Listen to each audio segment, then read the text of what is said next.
নমস্কাৰ। ভিন্ন ৰসৰ কবিৰূপে খ্যাত তথা বিশিষ্ট অভিযন্তা শ্ৰীযুত মনোজ কুমাৰ শৰ্মাদেৱে ৰচনা কৰা এটি সুন্দৰ কবিতা আজি আবৃত্তি কৰিবলৈ লৈছো।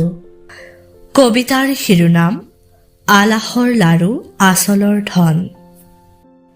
মা, মোৰ জন্মত মাতৃত্বৰ গৌৰৱ ক্ষণত চৌদিশে সমুচ্চাৰিত হল তোমাৰ এটি নতুন নাম মা।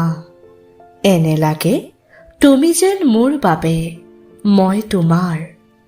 মই বংশৰ পুতলা, তোমাৰ গলমণি, আলাসৰ লাৰু আচলৰ ধন।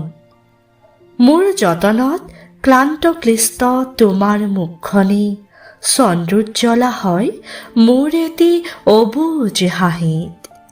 দেউতা, পিতৃত্বৰ গৌৰৱেৰে চৌদিশ আলোকময় দেখা প্ৰেম কৰোণাৰে বিধৌত কৰ্মব্যস্ত জীৱন যুঁজি ঘৰখনৰ আশাৰ বন্তিৰ তেলসলিতা যোগোৱা ত্যাগীজন মোৰ দেউতা। উপলব্ধি কৰিছো তোমালোকৰ বাবে মই সন্তান, বন্ধু বা তাতোকৈ বেছি কিবা এটি তুলনাবিহীন অনামিষী হৰণ।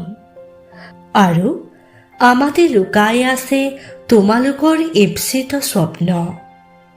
মই ধন্য যুগ সাপেক্ষ সক্ষমতা প্ৰদানেৰে সঁচা মানুহ গঢ়াৰ প্ৰযত্নেৰে সমাজলৈ আগবঢ়াই নিয়াৰ বাবে।